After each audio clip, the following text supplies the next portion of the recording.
Então vamos lá para mais algumas perguntinhas que vocês fizeram, meus amigos.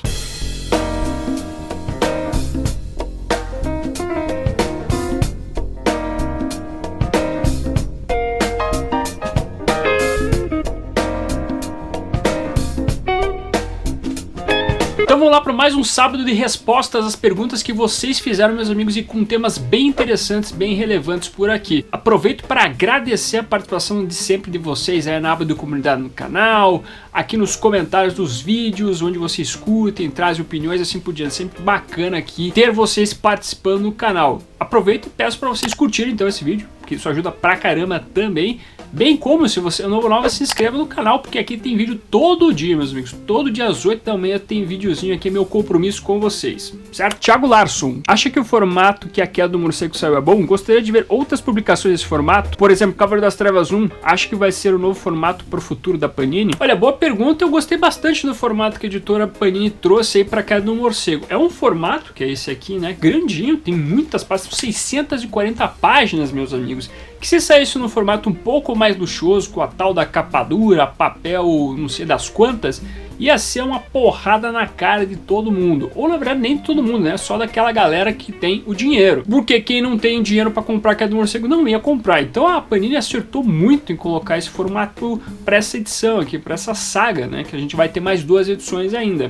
Eu acho que a editora Panini poderia continuar assim com esse formato para outras séries, para outras publicações. Por exemplo, no Batman, ela poderia continuar a publicação dessas mega sagas com Assassino Fugitivo, trazer talvez a versão dela de Terra de Ninguém, publicar Contágio, publicar, por exemplo, Aftershock, que é uma saga que se passa depois do terremoto e é prelúdio também da Terra de Ninguém, que só saiu nos formatinhos, não saiu nem pela editora Eagle Moss. E é o tipo de coisa que a gente tem que incentivar a editora, né? Ela traz esse formato um pouquinho mais econômico, mas ainda assim não perde um pouco do luxo, então reverter isso em vendas para ela, né, com a gente comprando, é sempre importante, meus amigos. Então eu acho que vale muito a pena.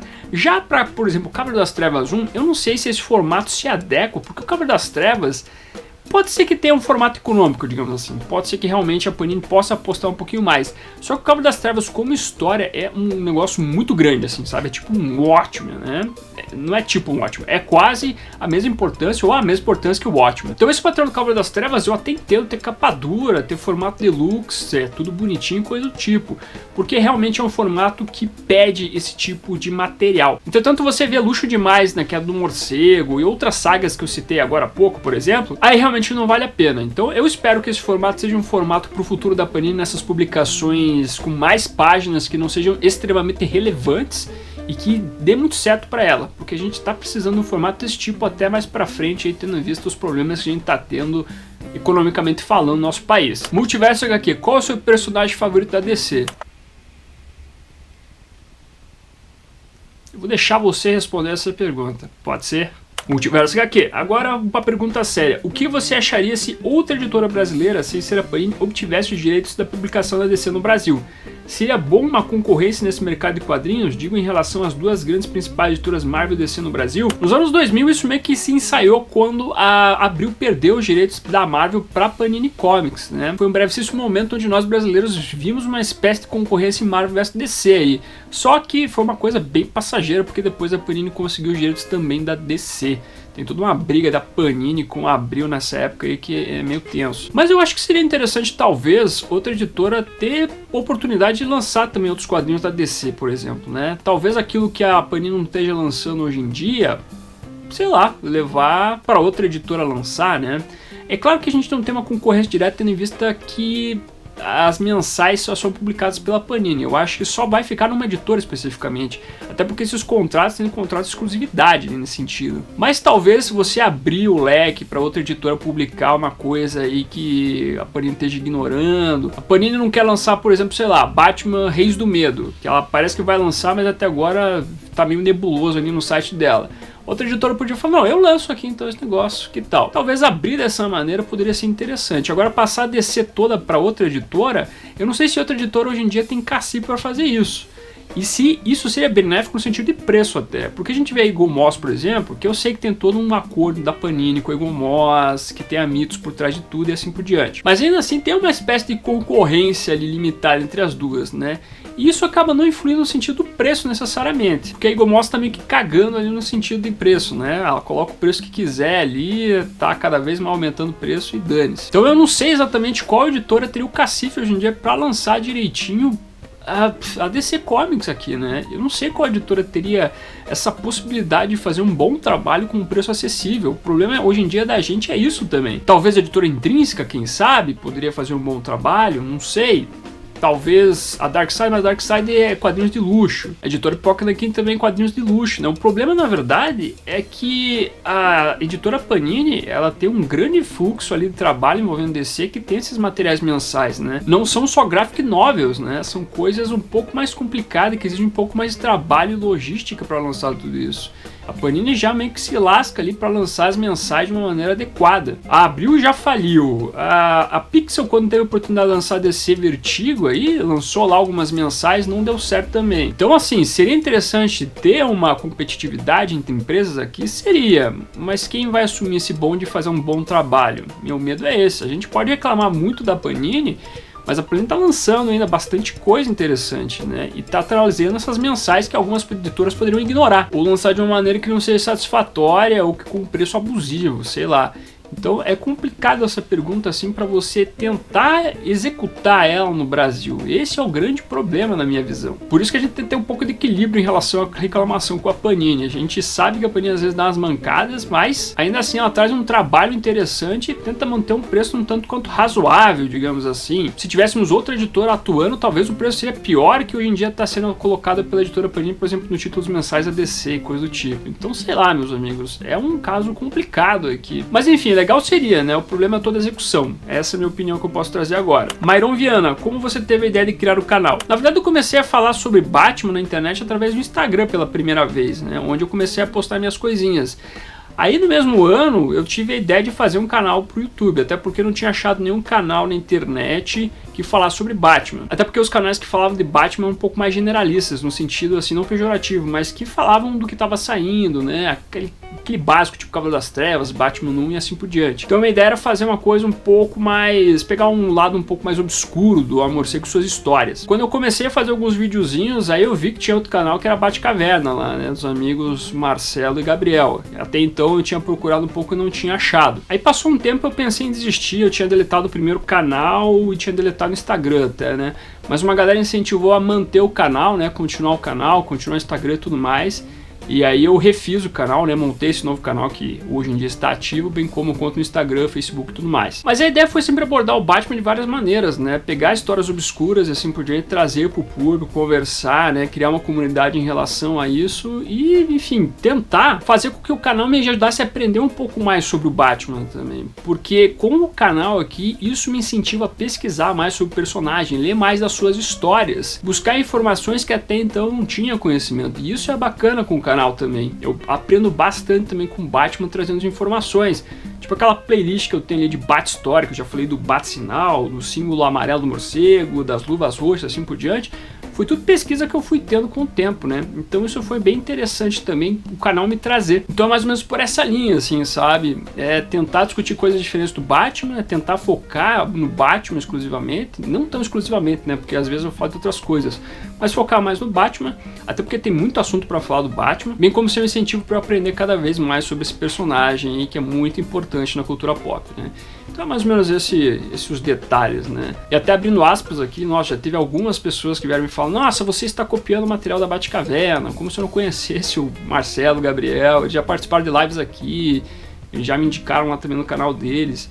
Então não existe rivalidade entre os canais aqui, né? Existe sempre aquela galera que vem fomentar a briga, mas isso não existe, só pra deixar claro. Luiz Carlos, se a série animada da Arlequina for renovada pra terceira temporada, qual o personagem do Batman que você gostaria que fosse introduzido? E eu vou dizer pra você que talvez não gostaria que nenhum outro fosse introduzido na série animada da Arlequina, porque eu sinto que a série, ela não aproveita direito esses personagens que são mais periféricos assim pra Arlequina. É legal ver o núcleo dela lá com a Era Venenosa, com a ganguezinha dela que é o Tubarão Rei, o Dr. Psycho, o Cara de Barra e assim por diante. Mas o problema é que quando ela introduz outro personagem, como por exemplo o Batgirl, ela leva por um tempo esse personagem um pouco a sério e depois desaparece. A Legião do Mal, que apareceu por um bom momento ali na primeira temporada, de repente esqueceram, nunca mais levaram a sério esses personagens. E assim vai indo. Eu acho que tem um problema ali nos roteiristas, essa questão do foco e de saber querer usar o personagem direito. Não simplesmente como uma jogada, às vezes só pra chamar atenção, talvez, não sei. Então eu vou ser bem honesto pra você que se mantiver o núcleozinho dela lá, com a galera que a gente já conhece, tá bom, não precisa introduzir outro personagem, até porque eu acho que não vai fazer diferença nenhuma ter introdução de outro personagem, na boa. A não ser que ela introduza a série especificamente, a paródia lá com o Deadpool. Aí tudo bem, eu acho que dá pra aproveitar esse personagem até porque ele vai fazer sentido na animação dela.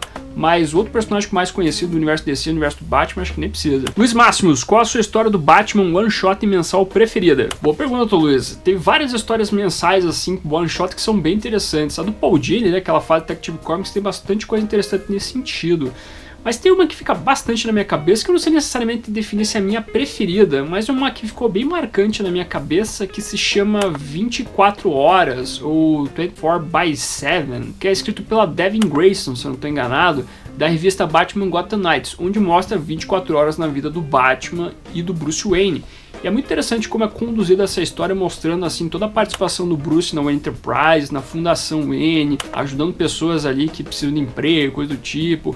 O Batman mesmo atuando, não necessariamente enfrentando um mega vilão, coisa do tipo, mas sim fazendo coisas habituais, normais em Gotham, passando lá para ver o Robin atuando, o Tim Drake lá, passando para jogar uma partida de xadrez com o Duas Caras que tá no Asilo Arkham.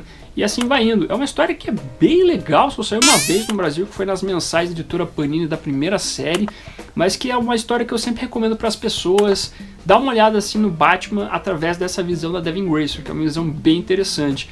Então, eu de cabeça agora venho mais com essa história de one shot que eu gosto bastante e eu recomendo dar uma lida. Talvez seja uma das minhas favoritas, não necessariamente a mais legal que eu acho nesse momento, mas ainda assim é uma das que eu gosto bastante de recomendar pra galera. Igor Monteiro, sabendo que a DC está trabalhando para criar um novo universo animado com a animação do Superman e o Longo Dia das Bruxas vai ter um filme que supostamente será incluso nessa fase, quais as histórias do Batman você acharia interessante adaptar para seguir essa sequência? Olha, já que eles fizeram a morte do Superman, eu acho que daria para colocar nesse então novo universo animado aí uma adaptação da Queda do Morcego. Por que não? Eu acho que seria bem interessante ali a animação pegar a Queda do Morcego, tirar os excessos ali, fazer mais ou menos o que foi feito ali com Por Trás da Máscara, ou Batman vs o Capuz Vermelho.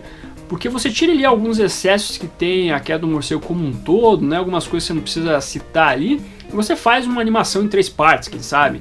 Faz lá a Queda do Morcego, a Cruzada do Morcego e o fim. Eu acho que seria interessante você adaptar isso, já que fizeram morte família não, morte do Superman. Além do mais, é um momento muito marcante na vida do Batman. Então você pode trazer a Queda do Morcego para esta nova geração que está assistindo as animações DC agora, de uma nova roupagem, né? Com uma nova roupagem, melhor dizendo. Eu acho que ficaria interessante. Até porque a Queda do Morcego, o problema é os excessos, né? O problema são as várias edições ali que às vezes não levam a nada, às vezes fica uma barriga chata ali de acompanhar, então valeria a pena fazer uma animação nesse sentido, dentro dessa nova cronologia de animações da DC. E talvez aproveitar, sei lá, fazer uma animação do Asilo Arkham, do Grant Morrison e do Dave McQueen, será que ficaria interessante? Se bem que eu acho que não entraria na cronologia necessariamente, né, teria que ser algo à parte, eu acho. Até porque como temos um Batman diferente, lidando com questões diferentes, eu acho que ele acabaria não se encaixando numa mesma cronologia que, sei lá, traz a Queda do Morcego, Longo Dia das Bruxas, por exemplo. E quem sabe fazer uma adaptação de Batman Ego, por que não também, né? Eu acho que essa poderia se encaixar numa cronologia de animações aí. Eu acho que essa seria interessante, essa ideia de trabalhar esse Batman. E talvez junto com a Queda do Morcego você poderia trazer a adaptação de alguma obra do Daniel New ligada à Queda do Morcego, como, por exemplo, Batman Veneno. Eu acho que o Batman Veneno se encaixa até nessa cronologia, é uma boa história para você situar o Batman em um momento um pouco mais sensível, né, nessa questão toda física. Então também é uma boa história. Então tem várias possibilidades de você encaixar histórias interessantes do Batman. Eu acho que o Batman é um personagem que não falta história interessante para você adaptar. Mas de qualquer maneira, meus amigos, essas são as minhas opiniões. Agora eu gostaria de ver a sua opinião sobre essas perguntas que foram feitas. O que você tem a trazer de consideração ou de adição em relação às respostas? Traga seu comentário aqui embaixo, bem como curta, compartilhe, se inscreva no canal se você é nova, marque o sininho para ser notificado nos vídeos e esse eu vou ficando por aqui. Como sempre, no final do vídeo nós temos os membros do canal, a galera que mantém o canalzinho aqui de pé. Agradeço demais a colaboração de vocês, bem como de você que faz suas compras através dos links da Amazon, Saraiva e Submarino que estão na descrição. Aproveita que você tá aí, meu amiguinho, dá uma olhadinha no vídeo que está aparecendo agora. É um vídeo que vale seu clique. Agradeço a sua companhia, até a próxima e fui!